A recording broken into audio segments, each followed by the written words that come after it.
Good day, everyone. Today I'm talking to Devan Sabaratnam, who is the co-founder of HR Partner.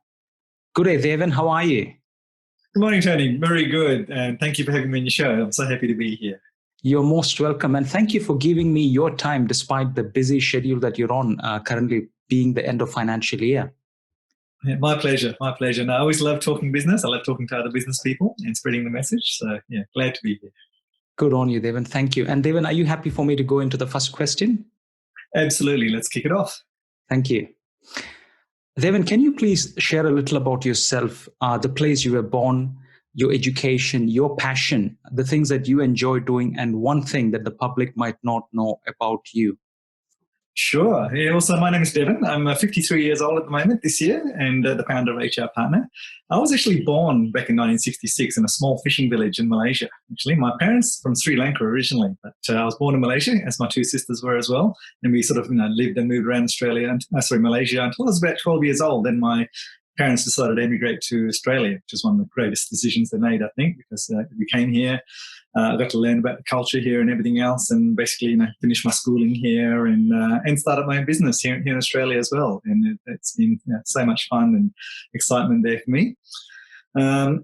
Something that people may not know about me, I used to be a commercial pilot back in the day as well. So when I sort of finished school and everything else, I did a flying course in Adelaide, became a commercial pilot.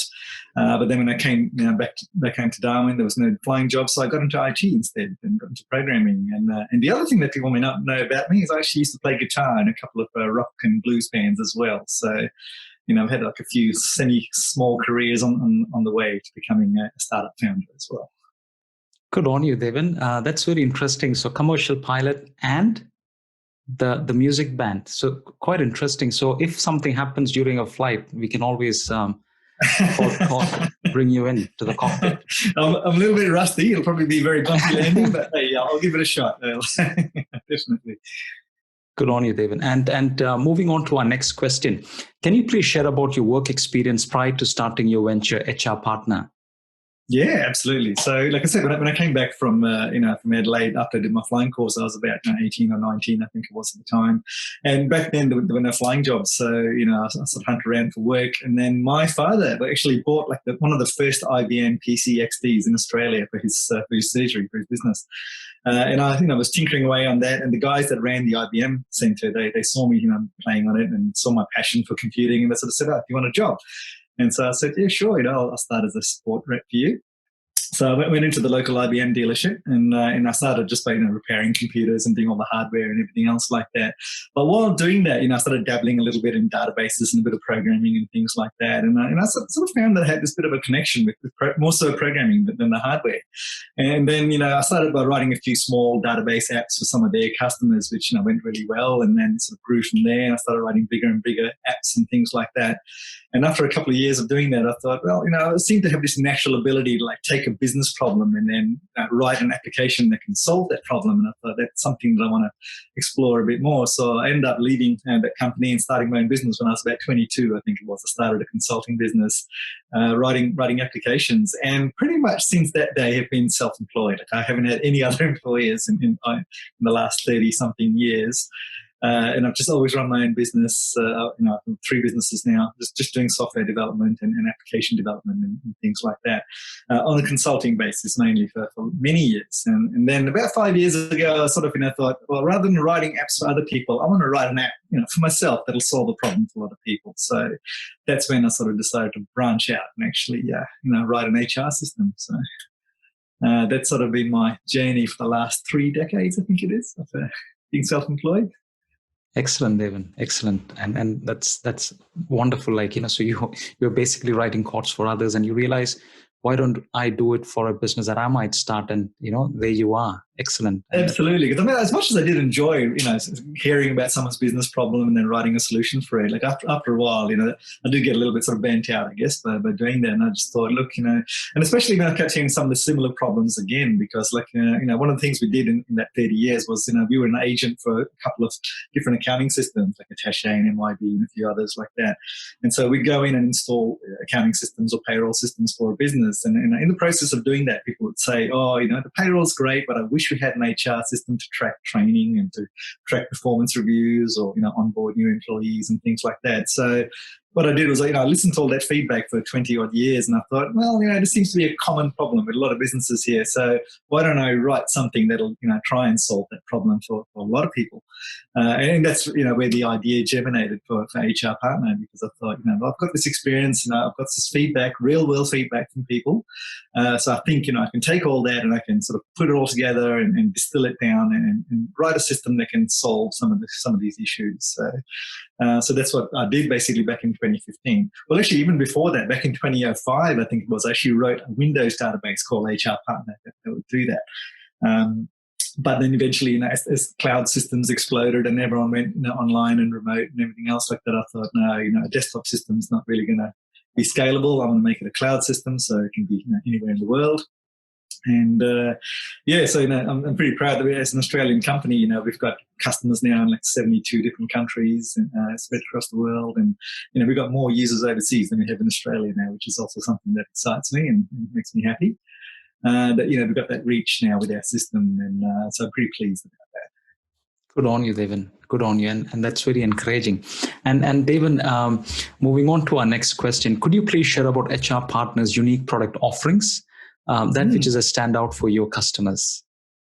Yeah, well, what we decided to do, one of the things that I sort of, when talking to people and business owners was that, they're getting a bit frustrated because they had to get so many different packages to achieve, their HR management. So, they'd use one package for tracking leave and doing the payroll, and another package for onboarding, and there'd be a different system for recruitment and things like that. So I sort of had a look at them. They had to pay 4 or 5 different service providers for all these different systems. So I thought, well, why don't we sort of bring all that into like one, Swiss Army knife package? Because even me, like, at home, I've got a drawer full of like really nice knives and screwdrivers and other tools. But, when I need something done, I normally grab my Swiss Army knife because, it's not perfect at any one thing. Like, it does so many different things. And I thought, like, look, that's the concept I wanted. Like, I wanted a package that, had broad feature set, but still quite deep. Like, probably not as good as some of their standalone products, because there's some very good products out there who do just one thing specifically, and I'm not knocking them at all. But I thought, we'd have something that would have at least 80% of the functionality of some of these standalone things, but all in one package, so everything's integrated. There's no double keying or copying information across and things like that. So that was our sort of design goal. We'd go in with them all in one package where we just sort of say, look, bang, here's your HR system. It does like everything from recruitment right through to onboarding the employee to managing all their data and offboarding as well at the other end. So that was our goal. And I think, we're still working on it. We're still getting there. Like, product market fit is always a very tricky thing. So there's always constant reiteration and work. And, but I'm excited to do that because I love seeing the product grow and more people sort of adopt it. Excellent, Devan. Thank you for sharing that. And Devan, moving on to our next question, what lessons have you brought forth from your previous work experiences into HR Partner? Well, it's really, I think the unique thing there is that, all that experience, all that actual real world experience of actually being in a customer's office and, installing the system and talking to the person actually doing the payroll or the person who's actually the HR manager. I think a lot of startups probably don't get that opportunity to actually go face to face and actually talk to the customer and find out, what are the actual pain points? Because, while I imagined a lot of problems in reality, the actual problems were a little bit different, like similar, but, there were some, subtle differences here that we needed to fix. And so that's always a learning game. Like, even now we're learning, because, businesses change too. Like, businesses 20 years ago did things differently from businesses today. And especially, with COVID and everything else too, like, everyone's had this real disruption to their business now. So things are really changing on a major scale. So, we're still learning and everything else, but, ultimately, my passion is like, it wasn't accounting software. Like, I'm not an accountant, I'm not an HR manager, but my what really I loved about my old job was talking to business people. Like, I just love talking to other people who, had an idea and they're running a business around it and they're growing the business and they're facing challenges and they're overcoming challenges. Nothing gets me more excited than talking to other people about, ideas about how to solve some of these issues and grow your business, scale your business. Thank you, Devan, for sharing that. Thank you very much. And Devan, moving on to our next one, could you please share about the highs in your business and for you personally before the COVID-19 pandemic hit the world? Wow, I mean, there's been so many here, throughout the time. Just the whole thing about just growing a business has been really challenging but rewarding. Like I said, I've worked for myself since I was 22, so I probably couldn't work for someone else now because I'll be the worst employee ever because I just been so used to running things myself for so long. I've just loved the freedom that's given me, that running my own business. People say that they do it for the freedom, which is why I sort of did it myself. But yeah, I do love the fact that I could work from home. Like this is my home office here I'm in now, and I work from home virtually all my career. I've been lucky enough to watch my kids grow up. Like I've been here when they've been very young and as toddlers, and they needed their parents around. So both my wife and I actually worked from home back then. So I'm so grateful that I managed to spend all those critical years with my young kids, and we've got a very special bond because of that, and I'm really grateful for that, because I know a lot of my colleagues who work 80-hour weeks and all that don't see their children or see them only late at night and all that, and I think that's sad, that you're spending all this time in a career but you're not balancing it with time with friends and time with family and things like that, which I think is super important, because my background and family was important, and we were a very close family when I was growing up, so I wanted that same thing for my kids as well. So I think in the last 30 years now, if I had to say something I'm proud of, is the fact that I was there for my kids throughout all these critical phases of their life, and for my wife and all that as well, to actually be at home and not be the missing absent father. I think that's been a huge thing for me. Thank you, Devan. So I think after the COVID hit the world, as people transition to work from home, you've been doing it for decades now. So it's nothing new for you. No, it was actually all operations normal for me. Like I know a lot of my friends and everything else who did work in government departments, they struggle with it. They were like, I'm stuck at home, for 2 weeks. What do I do? And here's me saying I've been doing this for 30 years, and it's just it's no change for me at all. So from that point of view, I think I was lucky. Like we were really lucky to be in a situation where I work from home. My co-founder also works from home. And in fact, we're a completely remote company, HR partner. Like we've got employees in Eastern Europe and India and the USA and everything else, and we all work from home and work fully remotely. So for us, operations didn't change at all. So which was really, really lucky, and I think we were really fortunate to be this sort of business. Not so much in a lot of our customers, because they struggled because they were an in-house team. All of a sudden, they were suddenly remote. They did struggle with that, but we try to help as much as we can by giving advice. And I've even spoken to a few other startup groups and other business groups as well myself, where I've given some advice on how to cope with working from home, because for me it's so natural now that I don't even think about it. But I do realise people do have challenges about it. So if I can help anyway, I'm more than willing to. Thank you, Devan, for sharing that. And Devan, moving forward, what are your plans for your business? It's really to grow it. Like I said, COVID was also good for us. I hate saying it's good for us because I don't like to be profiting off the back of a tragedy like a pandemic. But we were initially worried when the lockdowns were happening and things like that, thinking that we might lose clients. And while we did lose a handful of customers, we ended up getting 10 times as more new customers, because like I said, the sudden disruption, people suddenly found their whole teams working from home and working remotely, and so they needed an HR management system. So we saw our sign-ups and our sales just go through the roof in the last 3 months, which was great in one way, but also a little bit sad to see that what caused it. We're trying to do our best to help, because we know our view is that our system is there to help businesses cope with the struggles of COVID-19. So we're glad that we're actually managing to do that, and we want to try and just build on that and actually grow our team, grow to our customer base of because we've got something like 1,500 customers now in 70 countries. So that's a great sort of milestone to reach. But I'd like to grow it up to 5,000, maybe 10,000 customers over the world, and then. Where do we go from there? Well, it's hard to pick, really. I don't know how much longer I can sort of keep writing code. But as we grow the team, I might take a more backseat role and maybe be a bit more of a CEO and not so much the coding, because at the moment, I'm very much a hands-on coder type guy.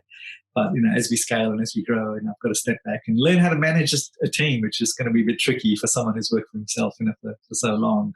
But I'm looking forward to that challenge, and then hopefully then we can sort of segue into a more, humanitarian role. My father was a doctor, and I love the work that he used to do. And I still see, bump into patients of his to say, "Your dad saved my life and saved my child's life," and things like that. And I think that's just such a good legacy to leave behind. So I'd like to sort of translate my business skills into some way of giving back in a humanitarian way. I think the next 10 to 20 years that I've got on this planet.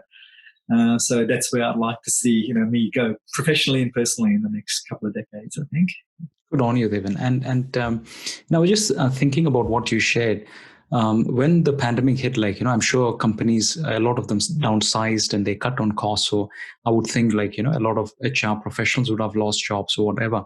And then you see this uptake on your platform, So in a way, it's been such an opportunity for HR partners as well, isn't it? Because companies could actually come and sign up with you, and there was a backup for them. They didn't have to rely on hiring people or be reliant on people, but they had a system in place they could actually tap into during the pandemic, and hopefully, in the short to long term as well. And they probably would find so much of advantage in using your system, and probably some of them might stay on for longer or transition the entire system onto your platform. So there was such an opportunity. In a way, you guys were prepared for that, isn't it?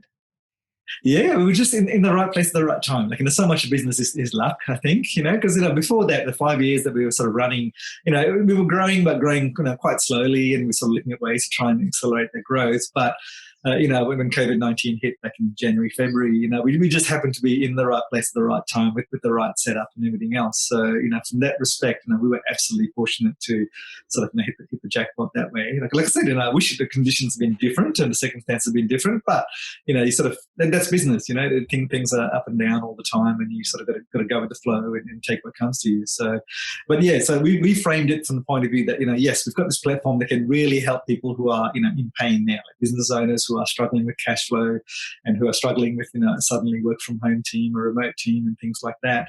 They could implement our system that help them to manage that and to help them to, make sure that their staff are safe and collecting the right information and things like that too. So I'd love to see that, to frame it like, we are helping people. We are actually, trying to mitigate this. And then we've also done things like, we've cut our pricing down. Like we've got a 50% offer off for 6 months, for businesses who are struggling with cash flow but need an HR system. So we don't want to say, like, we're just going to raise our prices to profiteer off, a pandemic. We actually, we're serious about our long-term, being around long-term. So, we're cutting our prices to actually make it easier for people to actually come on board now. And then, and hopefully that does stick around for a long time and they see how good our system is. And then we can just, go for the long-term gain rather than just some short-term sort of cash grab now. So that's my philosophy. Like, I always said I'd run a business so that I can sleep well at night. I never want to do anything that, bugs my conscience so badly that I can't sleep at night. So that's always been my philosophy and my co-founder's philosophy as well. So, we'd like to live by that. Excellent, Devan. And it's very encouraging to know that you actually slashed your prices to help businesses during this, tough times. So good on you for doing it.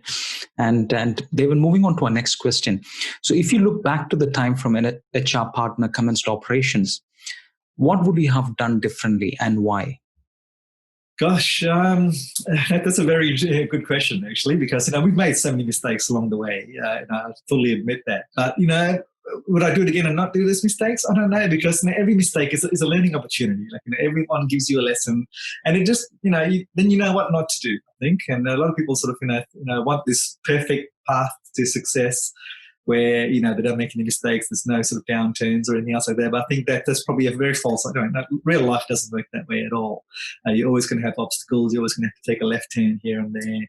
So, so, we made our fair share of wrong decisions and things like that. But, if I had to look back and do it all again, I'd probably, do it the same way almost, because, we've got some ingrained lessons now where we won't do certain things certain ways, we'll do other things differently. Moving forward. And, also, when I'm happy to talking to other startup founders, I'll say, look, these are the mistakes we made. So try not to make these mistakes, but don't go out of the way not to make a mistake, because that's your learning. That's where you'll get these lessons where, they'll be so ingrained that you won't do it again. So I think it's important for people just to take the first step. If you stumble, you stumble. But then, if you pick yourself up and keep going, then that's the key thing, running any sort of business, I think. Thank you, Devan. Thank you so much for sharing that. And Devan, moving on to our last question. What are the life and business lessons that you would like to share with someone who is planning to start a venture, business, or a service in Australia? Well, I think, sort of extending on what I just said before, it's just that when you stumble, keep going. It's that sense of persistence. I think a lot of people I know who've started businesses, they've got some great ideas, they've got some great skills, and lots of potential there, but they just didn't have the staying power to keep going through some of the rough patches. And there's going to be lots of rough patches in any business. I think that's just the honest truth. Like I said, you're never going to have this, easy ride all the way through. You're going to come across, roadblocks, and you're going to come across challenges. And we still do now. We come across challenges every day, but you just got to be, a little bit stubborn, I guess, almost a little bit edgy to just, step back. Because I'm a guy that's very introverted. I don't like conflict, so normally I'll try and avoid conflict as much as possible. But running a business has taught me is that it's not so much about, approaching conflict. It's just about, sometimes, sometimes you think that there's a major roadblock. It's just like a temporary, aberration. There's usually a way around it, or there's usually another path you can take to get to where you want to go. So it's all about being resilient, being adaptable, I guess, is the other key word, that you've just got to treat every challenge as a learning opportunity that you can just work on and then move past and make it better on the other side. So it is one piece of advice I'd give anybody who wants to start a business, is that you just got to persist all the time. And I tell it to my kids as well. My oldest son is a musician, and he's sort of building his career at the moment. And in that career, there's a lot of setbacks, and especially at the moment with COVID, all his gigs have been cancelled, so he's got no gigs coming up. But now I'm saying, look for other opportunities on social media, and do online stuff and things like that, and so helping him to work on some of those aspects, because if you can sort of run past that, then when COVID goes away and everything goes back to normal, then he'll be in a stronger position to keep going. So it's just build up so you can get a solid platform, and then you build the next platform, and you build the next platform, and then you just get stronger from there. And I think that's what I can take away from my 30-odd years of running a business, is that each time there's been a setback, I've just used that as a platform to jump to the next levels. Thank you. Thank you so much, Devan, for sharing your story. And Devan, I had a look at your website, and I have to tell you that it was beautiful. Like, the layout is beautiful. The content is not overpowering. Everything is at the right place. And it was a delight to, have a look at your website. And even the pricing page, it was so very clearly laid out. And I think, people would really enjoy just visiting your website. And I would recommend, people who are listening to the interview to actually check HR website, and the link will be provided so that they can get some sort of inspiration in how you've accomplished in terms of the layout and stuff. I guess you would have iterated over a period of time to bring in the best possible web page to your customers. So good on you for doing that. And Devan, you have also taught us a lot of life lessons. One is perseverance. So don't give up. When challenges come your way, keep at it and iterate or pivot or whatever, but keep going. I think that's a wonderful and encouraging lesson that we all need to hear. And you're also a person of value. So, when the pandemic hit, you did not profiteer. You did not, jack up your prices, but you actually brought the prices down so that you can actually contribute and help businesses to stay afloat and, do the best in the situations they are in. So good on you, Devan, and for your team for doing that. And I wish you the very best into the future, and hope you are able to, from 70 to probably 150 countries in the near future. Thank you so much, Tony. It's been such a pleasure today. Thank you for your kind words too about our website and everything else. I must say, I don't take credit for the website. That's my co-founder, Fiona. She's a brilliant marketer, and she's designed a beautiful site there. But thank you for your time today. I'm so happy to talk to your audience. And like I said, visit our website. You can email me, Devan at hrpartner.io as well. If anybody's got any questions, they want to talk business or just want to have a chat, and talk about startups or just life in general, I'm more than happy to catch up. Excellent, Devan. Thank you so much, and all the best, mate. Thank you, Tony. Thank you.